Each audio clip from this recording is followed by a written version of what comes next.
Good evening and welcome to the 19th annual induction ceremony for the University of Findlay Curtain Raisers Performing Arts Wall of Fame.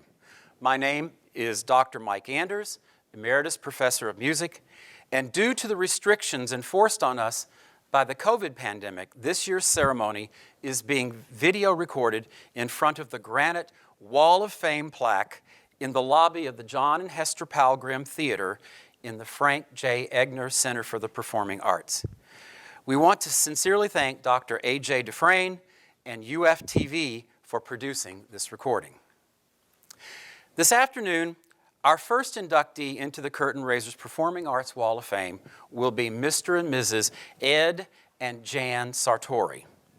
Their involvement with the UF Curtain Raisers, and specifically with the performing arts, dates back until the late 1980s, when they first opened their beautiful historic Queen Anne home, the Charles H. Bigelow House on North Main Street, to house cast members of UF summer stock. Annually for 12 years, from 1989 to 2000, Mr. and Mrs. Sartore housed actors, actresses, backstage tech crew, and staff members for summer stock. And Jan soon became one of the early board members of the Curtain Raisers that at the time centered around housing numerous out-of-town cast and staff members of summer stock from June through August. Then, after retiring from the original board, several years later, she returned to the newly refocused Curtain Raisers Advisory Board that now centers around all the performing arts at UF. Upon returning to the advisory board, Jan quickly became the corresponding secretary for the group and was responsible for sending countless cards of thanks, congratulations, sympathy, and encouragement to staff, students, faculty, friends, and members of the Curtain Raisers Society. Another of Jan's responsibilities as corresponding secretary was creating comprehensive and beautiful annual scrapbooks for the UF theater plays and musical productions, faculty recitals, the Donnell Broadway concert series, the band, orchestra, choir, jazz ensemble, and university singers concerts. These documents represent an amazing chronology of all the academic performing arts events for their years. With Jan's strong involvement with the Curtain Raisers, she soon recruited Ed to volunteer his time and energy also to help promote and support the UF performing arts. Often, particularly for the last several years, he would help distribute hundreds of posters throughout Findlay. According to Ed, he would take one side of Main Street, Jan would take the other, and together we would hang posters in storefronts for as many as a dozen fine arts and performing arts events each academic year. In addition, Ed often could be found at Jan's side, ushering for countless performances, as well as helping her with preparing and delivering food for numerous all-day tech rehearsals for plays and musicals. Back in the days of summer stock, Ed and Jan sometimes would open their home for opening night cast parties that included all the summer stock cast, crew, staff, host families, sponsors, members of the Curtain Raisers Advisory Board, and friends. Ed reports that for one of these opening night parties in 1998, in quote, Jan kept a detailed log of what she spent for food, drinks, desserts, and decorations. She had instructions on where to find the recipes for the items she made for the party, including specific cookbooks and page numbers, as well as a rough diagram as to where the various items were to be placed on tables in the dining room, unquote. Ed and Jan had numerous stories about their experiences with housing summer stock personnel. One deals with a young man named Mark from Wisconsin who worked with his dad in an auto repair shop. His dad decided to retire and wanted Mark to take over the business, but Mark wasn't interested and didn't want to work with his younger brother. So he had gone back to school to study acting. At the same time, the Sartore's son Lee had a 1969 Chevy Impala that was not running smoothly. And on the day of the summer stock opening night, Lee casually asked Mark what he should do about the car. Mark told him to get some cleaning fluid from the auto supply store, remove all the parts from the carburetor, clean them in the fluid, then lay them out on clean paper, and he would take care of it. Also that same day, Mark's wife came to town to see him perform in that evening's performance of Cat on a Hot Tin Roof. The couple went out to dinner and came back about 5:45. Ed said that he thought Mark was going to put the carburetor back together the following day, but Mark looked over the 50 or 60 pieces and in less than 20 minutes had everything assembled back in Lee's car with the Chevy now running smoothly. Mark then went to the theater for the 8 p.m. opening night and did an excellent performance.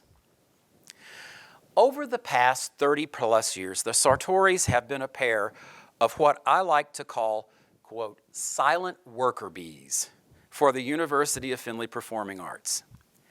They have not been on stage in the theater or concert hall to receive the applause of adoring audiences, but they have worked tirelessly in the background of countless theater productions, music recitals, and concerts, always giving moral support as well as assisting wherever they could help make these events a success.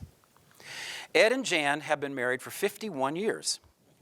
He originally was from Arma, Kansas, and moved to Findlay in December of 1968 to work in the research center of Marathon Oil Company.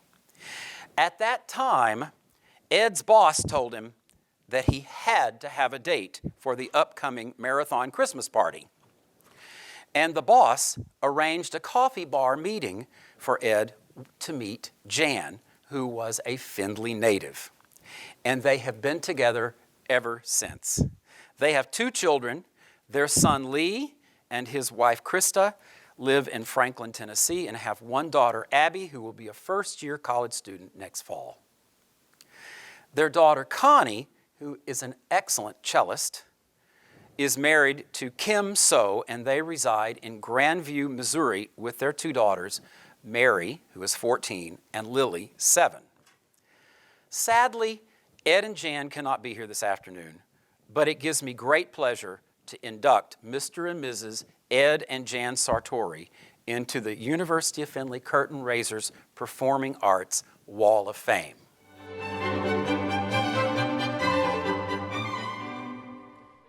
Our second inductee for this afternoon is David D. Vass.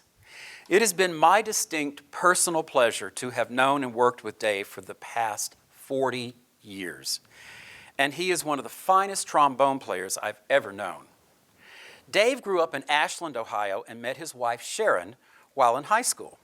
And in the summer of 1979, Dave and Sharon moved to Findlay for him to teach in the Findlay City Schools, where he taught at Chamberlain Hill Intermediate School for 33 years before retiring in 2012. For the past 8 years, Dave has taught at Findlay Digital Academy. Dave and Sharon have 3 adult children. Son Lucas and his wife Dana live in Van Wert, Ohio, with their daughter Olivia, who is 14.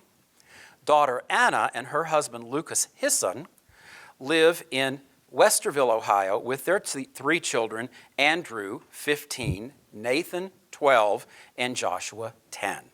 And daughter Sarah lives in Colorado Springs. Dave's first musical involvement in Findlay was with the Findlay Civic Band under the direction of Cliff Height during the summer of 1980, and when the new Findlay College band director, a very young Jack Taylor, came to Findlay in the fall of 1980, Dave started playing trombone with both the FC Wind Ensemble and Jazz Band. And 40 years later, he's still performing with the UF Symphonic Band, now under the direction of Dr. Wes Taylor. When I arrived at Findlay College in 1981 as the new choir director and music director for the musical theater productions, I also performed in the Findlay College Wind Ensemble and Jazz Band and quickly got to know Dave and his very fine musicianship. For the very first Findlay College musical I conducted, No No Nanette, I was able to convince Dave to perform trombone in the pit orchestra. And just like his tenure with the UF band program for the past 40 years, whenever I have needed a trombonist, Dave Vass is the first person I call. Needless to say, I could go on and on with a very long list of concerts and musicals in which Dave has participated over the years. But to save a little time, I asked Dave to tell me some of the highlights of his time and performing in Findlay, and particularly at the University of Findlay. Dave immediately commented how great it has been to perform under the baton of Professor Taylor in both the UF and Findlay civic bands, and seeing them grow from a small group that comfortably fit on the stage of Old Maine's Ritz Auditorium to a major ensemble that barely fits on the huge stage at the Marathon Center for the Performing Arts. During these 40-plus years, Dave has missed playing very few UF concert band, jazz band, and civic band concerts that have averaged about 4 to 6 a year. Yes, at this point, that would be close to 250 concerts. Some of the musical highlights that Dave has listed for his time performing with the band program have been playing many of the original pieces and arrangements that Professor Taylor created specifically for these ensembles, such as the arrangement of Down by the Old Mill Stream for the Findlay Civic Band and the major work for band entitled Hymnal. And Dave also mentioned the excitement of performing Gustav Holst's The Planets, as well as the joy of performing Professor Taylor's final concert entitled All That Jazz. Even as choir director, we often must have an orchestra accompany our vocal ensembles. And 3 of Dave's fondest orchestral choral memories have been playing with the orchestras of Haydn's The Creation twice, Handel's Messiah 3 times, and the 2014 multimedia performance of The Armed Man by Welsh composer Carl Jenkins. He says that he also really enjoyed the concert performances of George Gershwin's Of Thee I Sing and Kismet, based on the music of Russian composer Alexander Borodin. Interestingly enough, Dave told me that one of his favorite things musically is to perform in pit orchestras for musicals, which has been very fortunate for me. I literally have lost count of the number of musicals Dave has performed under my baton during the UF academic year and for summer stock, as well as the Findlay Light Opera Company. Some of his favorite musicals have been Findlay Light Opera productions of Fiddler on the Roof, The King and I, Carousel, The Music Man, and Stephen Sondheim's Follies, as well as the Christmas musical Two from Galilee, which was presented by the UF Concert Chorale and the choirs from 6 Findlay area churches. As far as UF music productions go, Dave has special memories of Smile, the last musical produced using the tiny orchestra pit of the Powell Grimm Theater in 2016, and The Addams Family, which was the first UF musical produced at the Marathon Center in 2017. Some of his other favorite UF musical theater memories have been Camelot, A Funny Thing Happened on the Way to the Forum, Newsies, the 2002 world premiere revival of Rex, and particularly the multiple different endings of The Mystery of Edwin Drood. As I look back on my 40-year tenure with the University of Findlay, other than for my recently retired colleague, Jack Taylor, Dave Vass is the single person with whom I have had the longest and most enduring musical friendship, and I am extremely proud to call him my friend. It gives me great pride to induct David D. Vass into the 2021 University of Findlay Curtain Raisers Performing Arts Wall of Fame.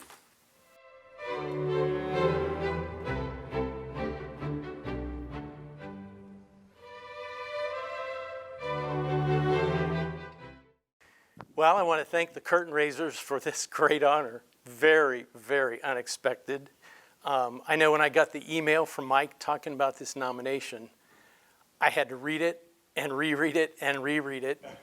And I thought maybe it belonged in spam because I thought this can't be true.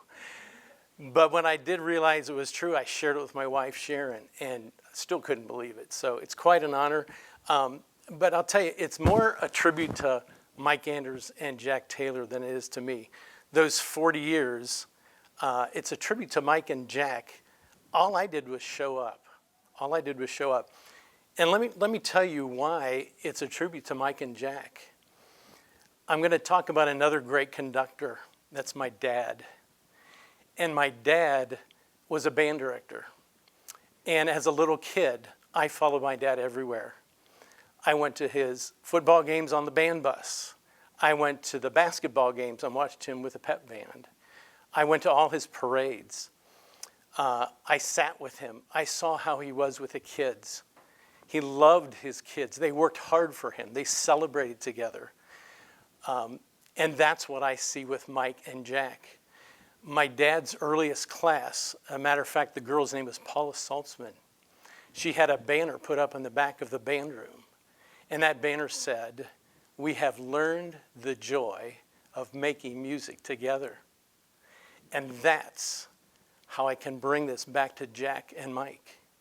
You don't play for someone for 40 plus years if you don't have any joy. And for 40 years, Mike and Jack have helped me to share in the joy of making music with that little group of 7 concert band members with Jack Taylor's first group, to the group that wouldn't even hardly fit on the Marathon Center stage, to being crammed in a little orchestra pit at Egner Theater under Mike's baton. Now remember, Mike would never hire or have volunteers of a string quartet or just a few combos in an orchestra pit. Mike always went full out. We would get so many people in that orchestra pit that he would have to put the percussionists in the house. And when we performed with large pieces like The Creation or Armed Man, no little orchestra, 30 or 40 pieces, full symphonic orchestra. We had the joy. We came back year after year. I saw many of the same faces, including Kelly, who we'll be talking to next. So when I see the names up on that wall, and I think, how could my name be up there? I know most of those people. I've worked with most of those people in some capacity. And like I said, it's a tribute to Mike and Jack. We have learned the joy of making music together. We work hard, we laugh, we cry, we know each other's families. I'm sure Mike and Jack have been to weddings and funerals of former students. The community members come back season after season after season because it's a joy to be with those, to work under their baton. So again, like it said in my dad's band room, there should be a banner in the back of Mike's choir room and Jack's band room that says, "We have learned the joy of making music together." That's what keeps us all coming back. Working hard together, beautiful arrangements, tough pieces, easy pieces, fun pieces, lots of different composers, styles of music. And it's been a joy. I've been exposed to so much. I've had the opportunity to play under 2 great men who bring these great pieces, great works in front of us that I never would have been exposed to. I've had the opportunity to play musicals and concerts and jazz bands and Dixieland, huge works and small works. But it's all been a joy, like that banner says. I've learned the joy of making music together, and that's all because of Jack and Mike. So again, Curtain Raisers, thank you very much. Quite an honor, quite undeserved. When I moved to Findlay in 1979 and packed up my trombone, I didn't know if I'd ever open that case again. And because of the University of Findlay, then Findlay College, and because of Jack Taylor, and because of Mike Anders, I opened that case. And I have not closed it since 1980. I went to rehearsal last night. It's still a joy for me. And I just appreciate the curtain raisers. I appreciate for putting my name up on the wall, even though, again, I'm not responsible for that. Jack and Mike are responsible for my name being up there. So I appreciate the curtain raisers for all you do. And it still hasn't sunk in. It's quite an honor for me. I'm very humbled by the whole thing. So again, thank you very much. And don't forget, the joy of making music together is what it's all about. Thank you.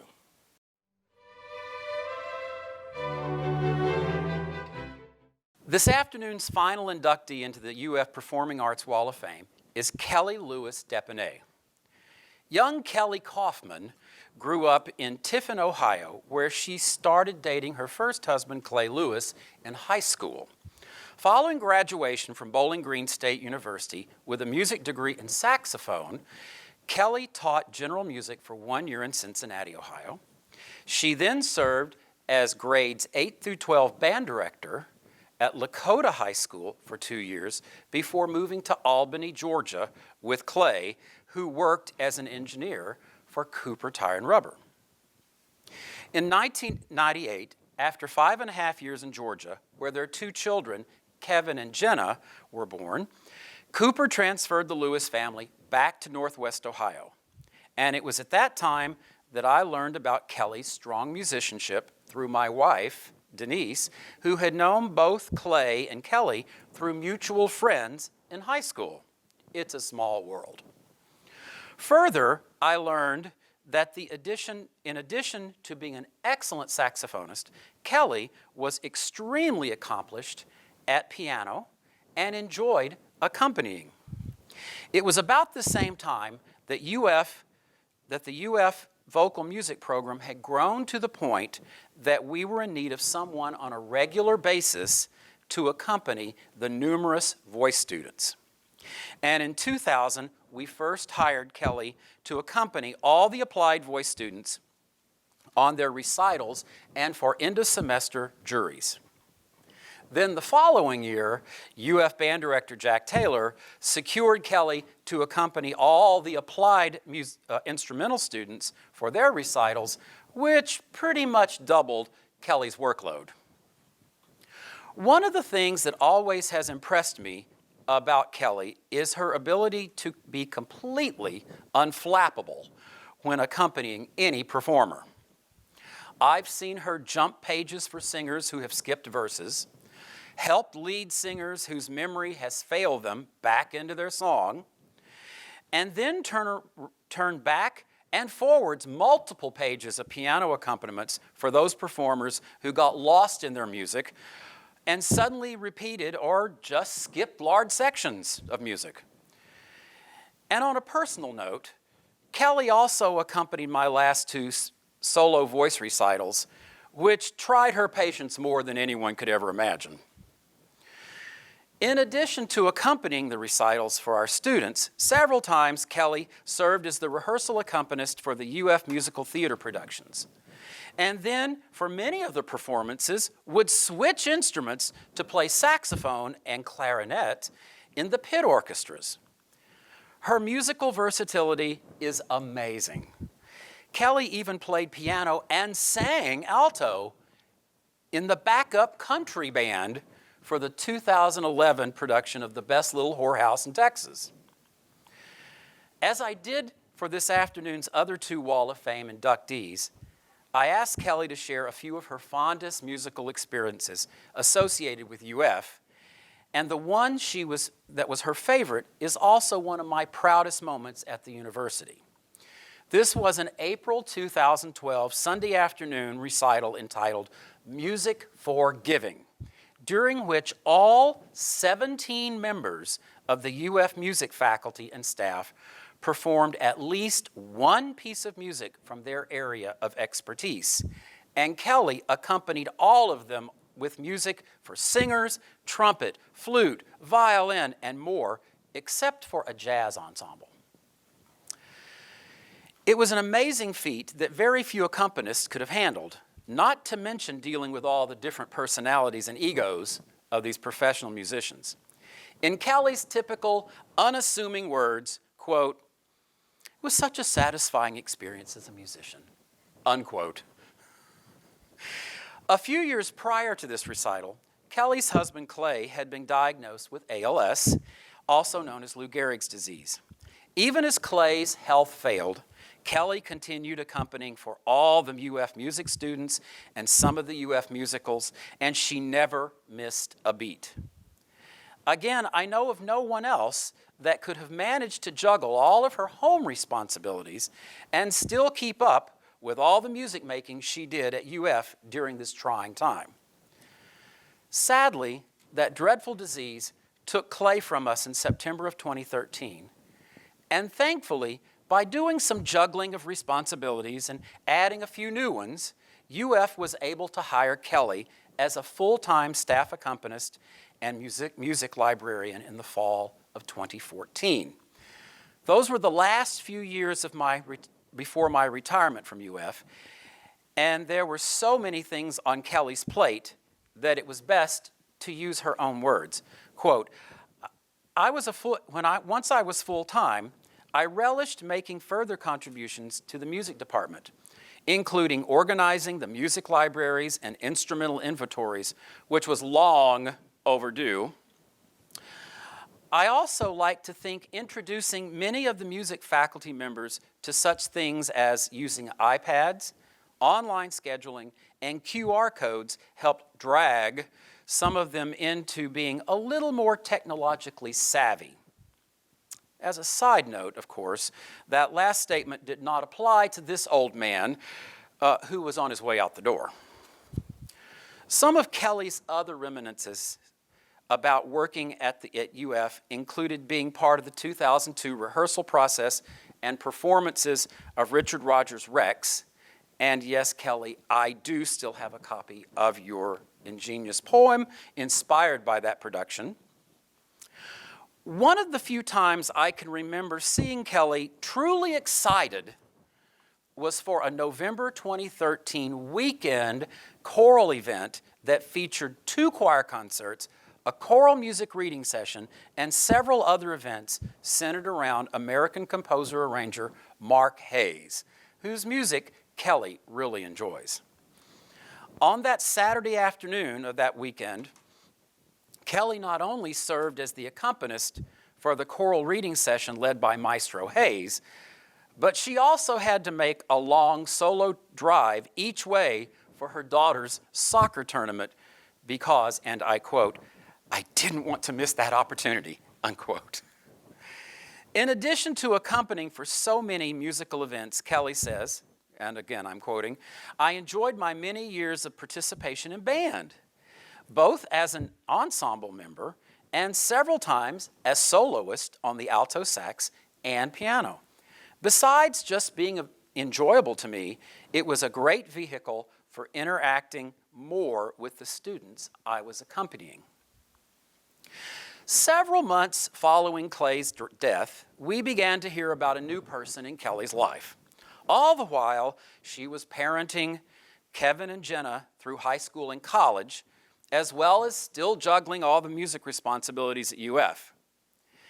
Then in 2018, with Kevin now graduated with his chemistry degree from UF, and Jenna was about to finish her engineering degree from Rose-Hulman Institute in Terre Haute, Indiana, Kelly left Northwest Ohio to begin a new life in North Texas with her new husband, Greg Depinet.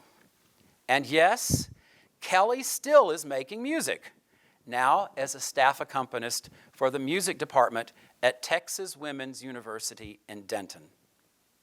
It truly is my honor, and it gives me tremendous pleasure to induct a very special lady, Kelly Lewis Depinet, into the 2021 University of Findlay Curtain Raisers Performing Arts Wall of Fame.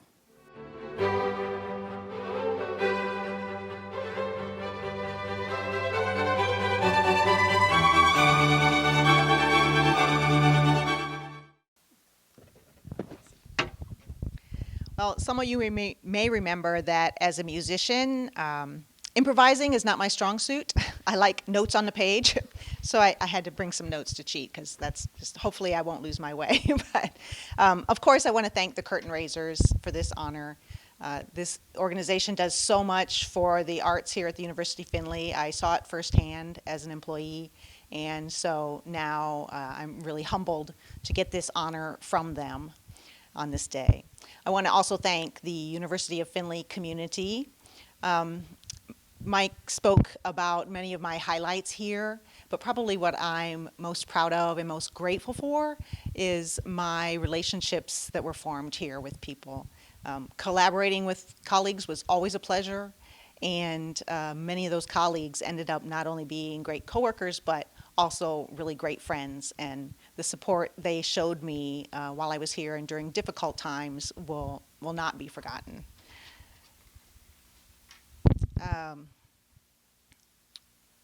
I want to just again thank everyone for this, and while this honor serves to recognize my years of service here, it really serves to remind me of so many great experiences and so many really wonderful people, and that's what's the most special about my time here, is the great people that I was with. And so thank you all, thank you for this, and I'm very, very humbled, and thanks so much.